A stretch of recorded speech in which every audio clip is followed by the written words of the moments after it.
எனக்கு ஸ்போர்ட்ஸ் டீச்சரா பிடி டீச்சரா வேலை கிடைச்சது. 800 ரூபாய் சம்பளம். ஆனா என்ன மனசுக்கு ஒரு மகிழ்ச்சியானதும் ஒரு வாழ்க்கைக்கு ஒரு பெரிய சவாலான பணின்னா, 800 ரூபாய் சம்பளம், எல்கேஜி யூகேஜிக்கு பிடி டீச்சர். சரின்னு நான் வேலைக்கு போயிட்டேன். எனக்கு ஸ்டாஃப் ரூம் கிடையாது. கிரவுண்டில் ஒரு சீட் கொடுத்துருப்பாங்க, அங்கே தான் உட்காரணும். அங்கே கொஞ்சம் நிழல் இருக்கும். நேரமாக வெயில் ஏறும். வெயில் நேரத்தில் நான் ரவுண்ட்ஸ் போயிடுவேன். அப்படி ரவுண்ட்ஸ் போகும்போது ஒரு கிளாஸில் டீச்சர் இல்லை. நான் உள்ள நுழைஞ்சு எங்கப்பா டீச்சர்னு கேட்குறேன். டீச்சர் வருவாங்க. வரலையா? இன்னும் வரலையா? 15 நிமிஷம் ஆச்சு, வரலையா? வரல. என்ன கிளாஸ்ன்னு? தமிழா?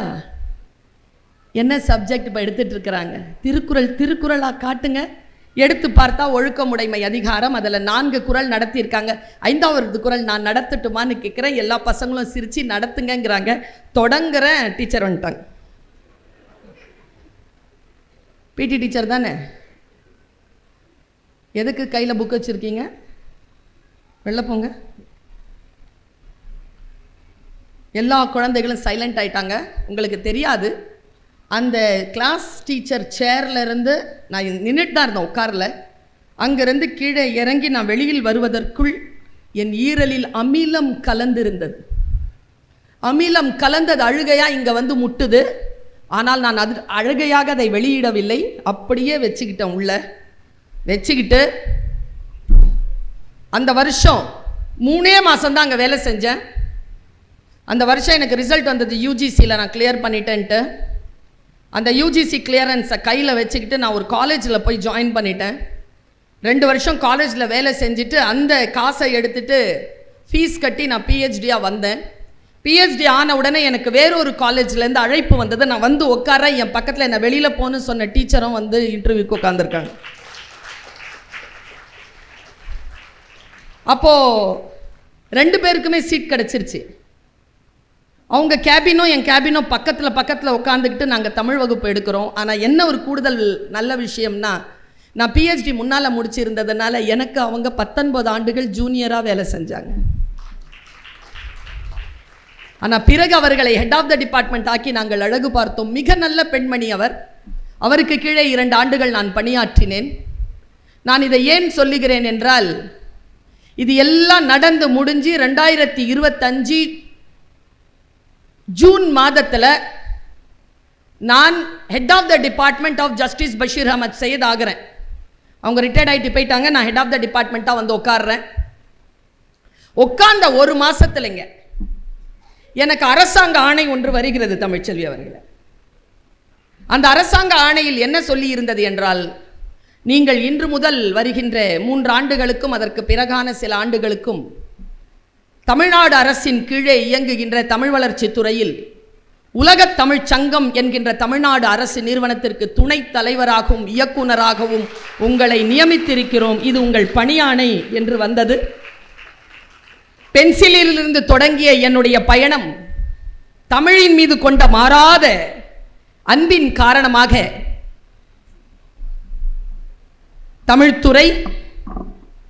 தமிழ்துறை தலைவர், இப்பொழுது தமிழ்நாடு அரசின் உலக தமிழ்ச்சங்கத்தின் துணைத் தலைவர், இயக்குனர் என்று பென்சிலில் இருந்து ஆரம்பித்த என் பயணம் இப்பொழுது கிரீன் பென்ல நிற்குது. நான் இன்னும் சரியாக வேலை செய்தால், இன்னும் அதிகமாக நான் ஆர்வத்துடன் பணியாற்றினால் இந்த மையில் இருக்கக்கூடிய அதிகாரம் இன்னும் கூடும்.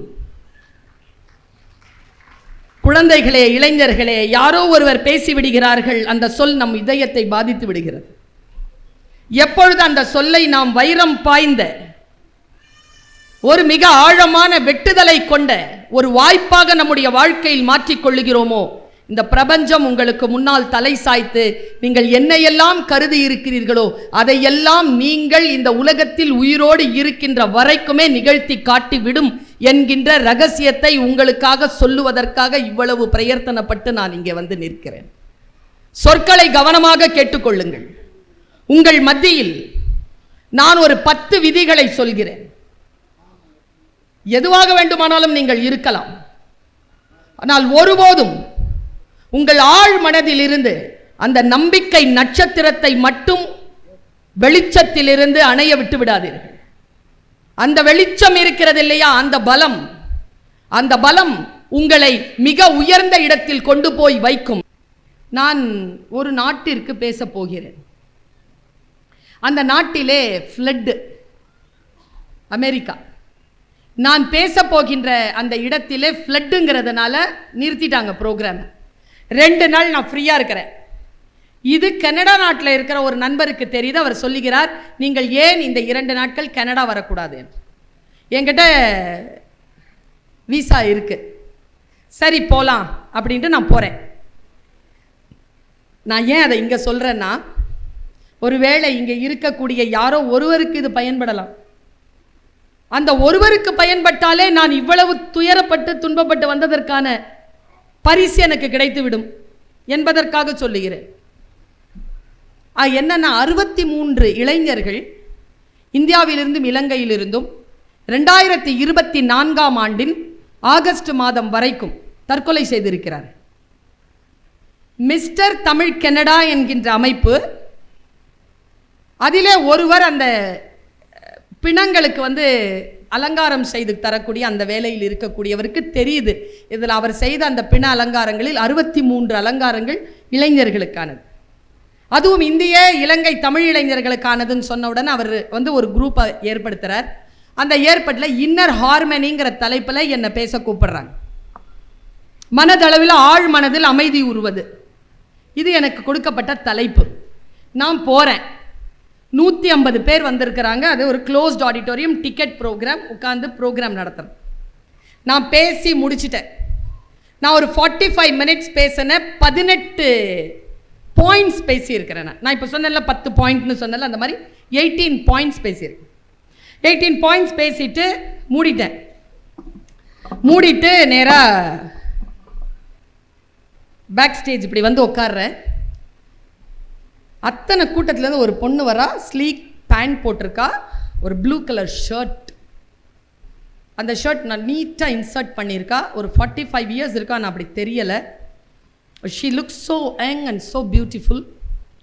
அவள் அப்படியே கிட்ட வரா, தெரியுது நல்லா. அவள் கையில் இருக்கக்கூடிய சாவி கீவி எல்லாம் பார்த்தா பயங்கர ரிச்சான பெண். வரா, கிட்ட இருந்துட்டு நான் சேரில் உட்காந்துருக்கேன், மண்டி போட்டு உட்காந்து என் கையை பிடிச்சிக்கிட்டு எனக்கு கையை முத்தம் கொடுக்குறா. அவள் கண்கள் கலங்குது, அவளுடைய மை கலையுது, அவள் மேக்கப் கலையுது. நான் ஐயோ மேக்கப் கலையுதேன்னு பார்த்துட்ருக்குறேன். தேங்க்யூ, அவள் சொன்ன வார்த்தை thank you, thank you so much, thank you so much. சரி, என்னமோ சொன்னேன், உள்ளுக்குள்ளே சிறைப்பட்டு இருந்தேன், விடுதலை ஆயிட்டேன். என்னை விடுதலை செஞ்ச அந்த சொல் உங்ககிட்டேருந்து வந்தது. நான் தேங்க்ஸ் சொல்கிறேன். மறுபடியும் நான் உன்னை எப்போ சந்திப்பேன்னு தெரியாது. ஆனால் நான் இந்த நிகழ்ச்சிக்கு வரும்போது வேறு, இந்த நிகழ்ச்சியிலிருந்து இப்போ போகிறேன் வேறு. என்னை விடுதலை பண்ணிட்டேன், தேங்க்யூ தேங்க்யூன்னு சொன்னான். நான் அந்த மேக்கப் கலையுதுன்ற சொல்ல வாய மூடிக்கிட்டேன். ஏன்னா அவள் கரைஞ்சிக்கிட்டு இருக்கா. சரி அப்படின்னு போயிட்டா. திடீர்னு என் மண்டைக்குள்ள ஒரு வார்த்தை, ஹே 18 பாயிண்ட் பேசியிருக்கிற, எந்த பாயிண்ட்ல அவளுக்கு ரிலீஸ் ஆச்சு தெரிஞ்சிட்டா நம்ம 18 பாயிண்ட் சொல்ல வேண்டாம்ல, அந்த ஒரு பாயிண்ட்டை மட்டும் சொல்லிட்டு போயிடலாம்ல. நேராக வெளியில் ஓடுனேங்க, குளிர், அக்டோபர் மாதம். காரை ஆன் பண்ணுறா, அப்படின்னு ஓடி வந்தா. 45 நிமிஷம் பேசியிருக்கிறேன், 18 பாயிண்ட்டு. எந்த பாயிண்டில் நீ அரெஸ்ட் ஆகிருந்தது ரிலீஸ் ஆன? அவள் சொன்னா ஒரு பாயிண்ட்டு. இப்போ சொல்லட்டுமா உங்களுக்கு? அது சொல்லட்டுமா?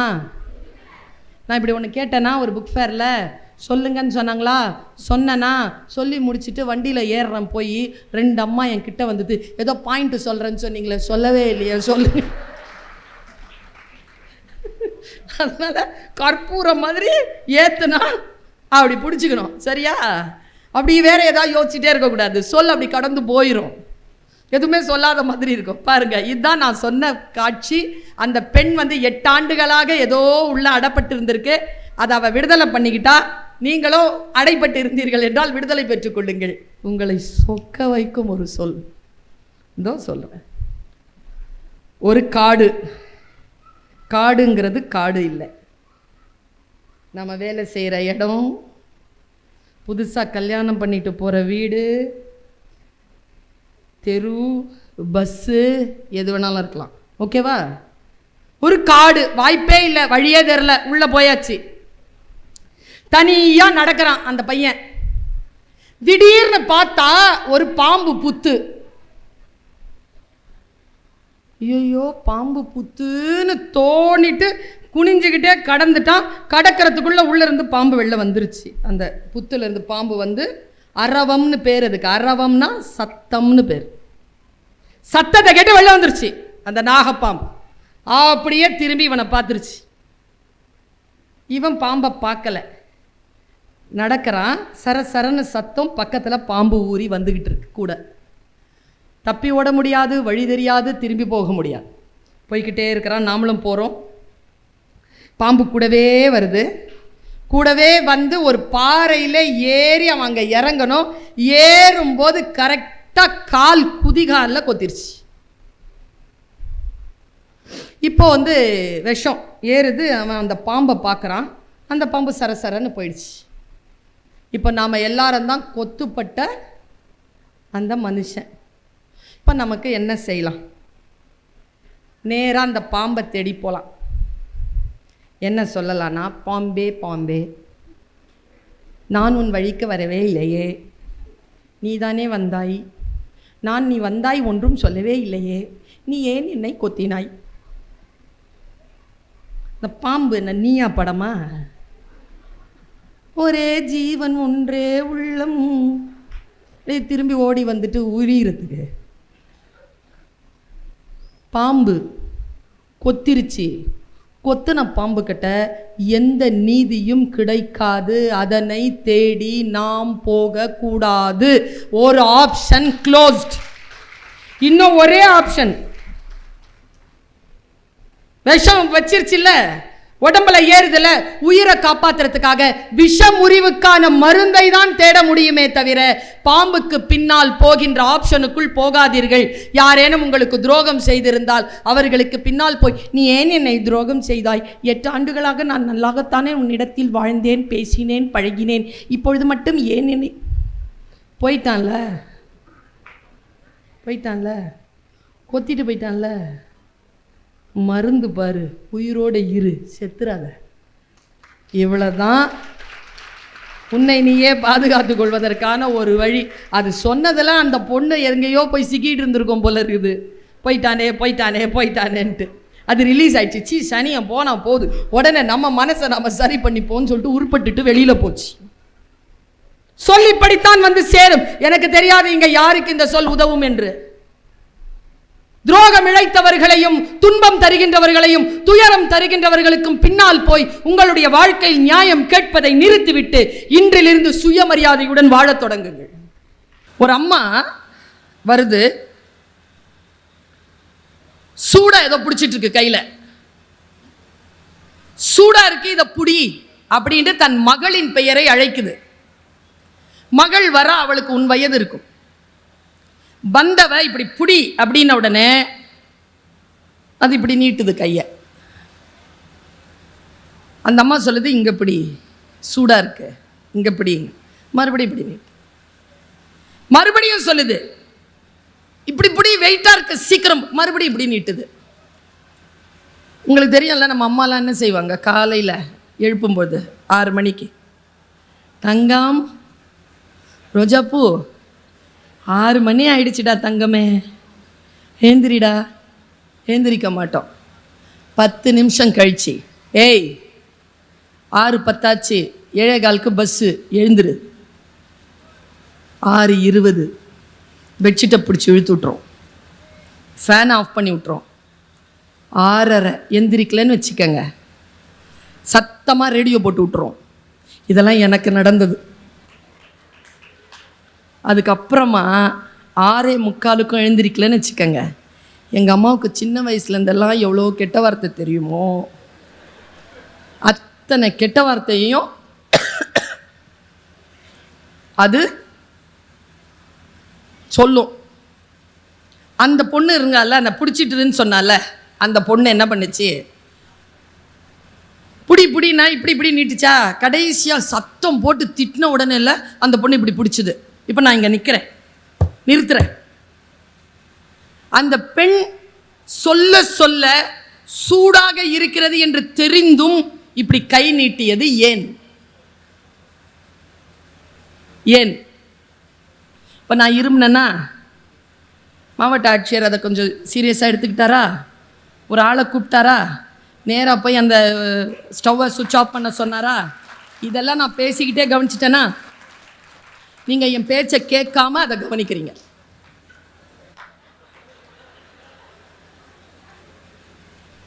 புத்தகங்கள் என்ன செய்யும் தெரியுமா? நீங்க என்ன வேலை செய்யணுமோ அந்த வேலையை செஞ்சுக்கிட்டு உலகம் முழுக்க என்ன நடக்கிறது என்கின்ற கவனத்தை உங்களுக்கு கொண்டு வந்து சேர்க்கக்கூடிய ஆற்றலை புத்தகங்கள் தரும். ரீடிங் ஹேபிட் எவ்வளவு பெரிய விஷயம் தெரியுமா ரீடிங்கிறது? நான் அதான் சொல்றேன். ஏன் அந்த பெண் அப்படி நின்னா? ஏன் அவ கையை இப்படி நீட்டுனா? அவளுக்கு அறிவு இல்லையா? இப்படி நீட்டுனா கேக்கு சுற்றுறோம் அப்படின்ற அறிவு இல்லையா? இருந்தாலும் அவ ஏன் அப்படி செஞ்சா தெரியுமா? நான் ஆசிரியை, அதனால் திடீரென்று ஒருவர் மீது அப்படியே பழி போட்டுற மாட்டேன். மாவட்ட ஆட்சியரும் இருக்கிறார், சொல்கிறேன். 25 ஆண்டு காலமாக நான் ஆசிரியராக இருந்திருக்கிறேன் ஐயா. நான் ஆசிரிய பணியில் வெள்ளி விழா நாயகி. ஒரு விஷயத்தை சொல்றேன், என் வகுப்பில் இதுவரைக்கும் யாரும் ஒருத்தர் கூட ஃபெயில் ஆனதில்லை. அடிக்குறிப்பு ரெட்லைன் சரியாக ஃபெயிலாக விட்டதில்லை. புரிஞ்சுக்கணும்ல, அந்த குழந்தை ஏன் இப்படி நீட்டுது, ஏன் இப்படி பிடிக்க மாட்டேங்குது? எங்கள் அம்மாட்ட போய்க்க நான் கேட்டேன், அம்மா இந்த பொண்ணு இப்படி பண்ணுது ஏமா? அது தெரியாதா உனக்கு? எங்கள் ஊரில் சொல்லுவாங்க, எங்கள் அம்மா காயல்பட்டினத்துக்காரங்க, எங்கள் ஊரில் சொல்லுவாங்க, ஒரு மருமக இருந்தாலாம், அவள் ஓரம் மட்டும் பெருக்க மாட்டாளாம். மாமியார் கேட்பாங்களாம், ஓரம் பெருக்கலாம்ல, அது பெருக்காதான். உன்னை நல்ல குடும்பத்துலேருந்து தானே எடுத்துகிட்டு வந்தேன், என் பையன் அவ்வளோ நல்லா சம்பாதிக்கிறான், உனக்கு கொஞ்சமாவது புரியணும்ல, ஏன் இப்படி பண்ணுற அப்படின்னு 4-5 திட்டு வாங்கின உடனே சரி மாமி அப்படின்னு கரெக்டாக பெருக்குமா. அடுத்த நாள்லேருந்து அதுக்கு ஒரு ஆட்டிடியூட் வந்துருச்சு. தொடப்பக்கட்டையை எடுத்துக்கிட்டு நேராக அவங்க மாமி வாசலில் போய் நிற்குமா. மாமி கொடுக்குறத கொடுங்க, வீடு பெருக்கணும்னுமா. மாவட்ட ஆட்சியர் தலை குனிந்ததை ஆமோதிக்கிறார். ஏன் தெரியுமா? சில பேருக்கு ஒரு வாட்டி சொன்னால் புரியும் சார், சில பேருக்கு 10 வாட்டி சொன்னாலும் புரியாது சார். வேணும்ன்ட்டு திமிரு செய்யாமல் இருக்கிறாங்க. அப்படி கிடையாது சார், 9 வாட்டி நீங்கள் சொன்னது புரியல சார். சரி, ஏன் புரியாமல் போகுது தெரியுமா? நான் ஒன்று சொல்கிறேன், இந்த ஃபோனை கொடுங்க. இந்த ஃபோனை எப்போ பார்த்தாலும் பார்த்துக்கிட்டே இருந்தீங்கன்னா யார் சொன்னாலும் புரியாது. புத்தகத்தை படிச்சிங்கன்னு வச்சுக்கோங்களேன், எவன் சொன்னாலும் புரியும். அந்த சொல், ஒரு சொல்லை இன்னொரு சொல் கடந்து, அந்த ஒரு சொல்லும் இன்னொரு சொல்லோடும் சேர்ந்து அந்த பொருளை புரிந்து கொண்டு அந்த அடுத்த கட்டத்திற்கு போய்கிட்டே இருக்கிறீங்கல்ல, அந்த பயிற்சி இருக்குல்ல, அதுக்கு பெயர்தான் கல்வி, அதற்கு பெயர்தான் அறிவை கூர்த்திட்டுதல். அதனால் சொல்லுகிறேன், இந்த அறிவை கூர்த்திட்டி தந்த புத்தகங்களே உங்களுக்கு நன்றி. ஒன்றை எப்படி நாம் புரிந்து கொள்ள, நான் இப்படி சொல்றேங்க, வெறும் சொல் தான். கருத்து ஏத்துங்க மந்திரம், வெறும் கயிறு தான். எடுத்து கையில கட்டினா கங்கணம், கழுத்துல கட்டினா தாலி, இடுப்பில் கட்டினா அரணா கயிறு. கயிறு தான். வெறும் சோறு, கருத்து ஏற்றினால் பிரசாதம். வெறும் பேச்சு, கருத்து ஏற்றினால் சத்சங்கம். வெறும் கட்டடம், கருத்து ஏற்றினால் கோவில், வீடு. கருத்து ஏற்றணும்ல, அந்த கருத்து ஏற்றக்கூடிய அந்த ஆற்றலை எது தரும் என்றால் வாசிப்பும் புத்தகங்களும் உனக்கு தரும். போன சண்டே தினமலர் பத்திரிக்கை இருந்துச்சுன்னா அதில் எனக்கு கேள்வி பதில் கேட்டிருக்காங்க. அதில் என்னுடைய பேட்டி ஒன்று வந்திருக்கு. நான் ஒரு சிறுபான்மை சமூகத்தை சேர்ந்த ஒரு பெண்.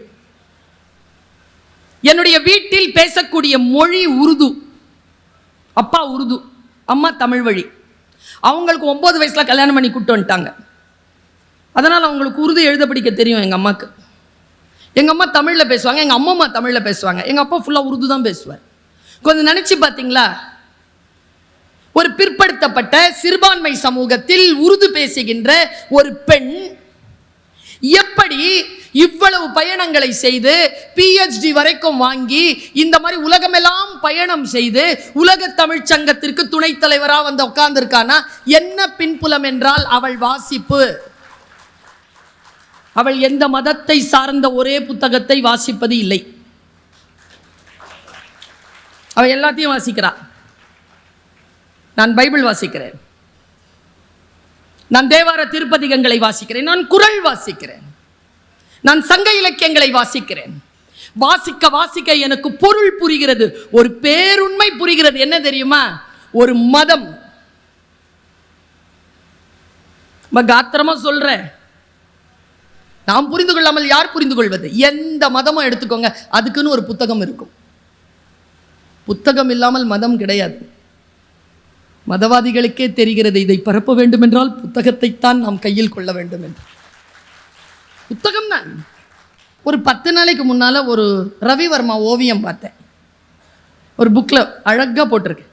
அதில் நல்ல ஒரு பிங்க் கலர் சாரியில் லக்ஷ்மி உட்காந்துருக்காங்க, பத்மாசனம், பியூட்டிஃபுல்லுங்க. ரவிவர்மா வந்து 1000 வருடங்கள் ஓய்ந்து கிடந்ததற்கு பின்னர் வாராதது போல் வந்த மாமணி போல வந்த ஒரு அற்புதமான ஓவியம் வரைஞ்சிருப்பான். பேரழகாக இருப்பாங்க லக்ஷ்மி. அவங்க கை அந்த அந்த அந்த அந்த கை வச்சிட்டு இருப்பாங்கல்ல. அப்புறமா லக்ஷ்மி காடஸ், லக்ஷ்மி இறைவியினுடைய அந்த படங்களை பார்த்துருக்கேன். அவங்க ஒரு தங்க குடம் வச்சுருப்பாங்க, பார்த்துருக்கீங்களா? ரெடியாக இருக்கும் நமக்கு கொடுக்கறதுக்கு. பிரார்த்தனை பண்ணுறது தான், டக்குன்னு கொடுத்துருவாங்க. இது எப்படி தெரியுமா வாங்கினாங்க? அவங்க விஷ்ணுவனுடைய கால் பிடித்து 12 காலமாக செய்த ஊழியத்தின் பலனாக விஷ்ணு அவர்களிடம் கேட்டார்களாம், எனக்கு ஒரு வரம் தாருங்களேன், என் பக்தர்களுக்கு நான் ஏதேனும் தர வேண்டும். உடனே மகிழ்ந்த விஷ்ணு சொன்னாராம், உன்னிடத்தில் யார் வந்து கேட்டாலும் அவர்கள் வாழ்க்கையில் நிறைவாக இருக்கும்படியாக செல்வத்தை தரக்கூடிய ஒரு வரத்தை உனக்கு தந்தேன் என்று சொன்னாராம். லக்ஷ்மி கிட்ட எது கேட்டாலும் காசு கிடைக்கும். கொடுத்த உடனே நம்மளை பற்றி தெரியும்ல விஷ்ணுவுக்கு, அவர் ஒரு முடிவு பண்ணார், காசு எங்கே இருக்குதோ அங்கே தானே போவாங்க.